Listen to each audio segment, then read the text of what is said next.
একটা জিনিস ইন্টারেস্টিং যে আমরা লোহার বিছানায় ঘুমাতাম। আম, এটা আমরা নামার পরে আমাদের কিন্তু বাসে করে প্রথমে তো অনেকগুলি চেকিং হয়, আমাদের যন্ত্রপাতি নিয়ে নেয় সবকিছু।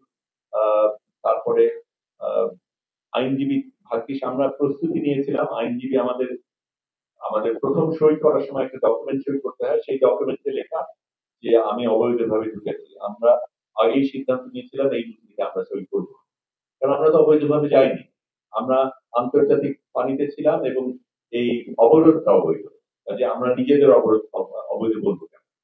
সেটা অবশ্য আমরা আইনজীবীদের সাথে আলাপ করে নিয়েছিলাম। আরেকটা পদ ছিল, সেটাও কিছুটা ওই রকমের, কিন্তু কোনোটাই আমরা স্বাক্ষর করবো না বললাম। তৃতীয় একটা ফর্ম, যেটা আইনজীবী আমাকে অবশ্য বলেছিল আইনজীবীকে পাওয়া যাচ্ছে না, আমি আইনজীবী ছাড়া বলবো। তারপর আইনজীবী আসলো, আমরা আগেই প্রস্তুতি দিয়েছিলাম। আমরা ওই যে বললাম রাত থেকে সবার ছবি সবকিছু পাঠিয়ে দিয়েছিলাম, ওই যে আইনজীবীরা সেভাবে এসেছিল এবং আইনজীবী আমাকে বলেছিল এইটা তুমি সই করতে পারো, আমরা রেকমেন্ড করি। সেটা হচ্ছে 72 ঘন্টার মধ্যে আমাকে যেন রিপোর্ট করা হয়, যাতে আমাকে জেলে না রাখা হয়, সেইটা আমি করি।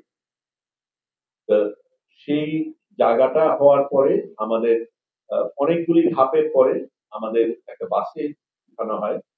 সেই বাসে এরকম আমরা একদম ঠাসাঠাসি চারজন পাশে বসতে যেরকম হয় ওইটার আহ, আমি মেপেছিলাম, যদিও পট্টি দেওয়া ছিল, আমি ধাক্কালে আমি এটাকেও একটু ম্যানেজ করে পট্টিকেও ম্যানেজ করে আমি দেখতে পেরেছি যে কারা মানে কারা ছিল তা তো আর কি বোঝা যায়নি, কিন্তু চারজন আছে আকারটা ধরতে পেরেছি। এটা ছিল আনুমানিক 2 ফুট বাই 5 ফুট একটা কক্ষ, তার মধ্যে আমরা চারজন বসে লোহার ইসের মধ্যে। প্রচন্ড ঠান্ডা, মানে এটা ফ্রিজারের মতন কোনো একটা কিছু। আমরা তো পাতলা গেঞ্জি পরা, কারণ আমাদের কাপড় সাপড় নিয়ে অন্য গেঞ্জি পরিয়েছে, আহ, তাদের দেওয়া গেঞ্জি পরিয়েছে, সেটাই পরা কাজেই মানে।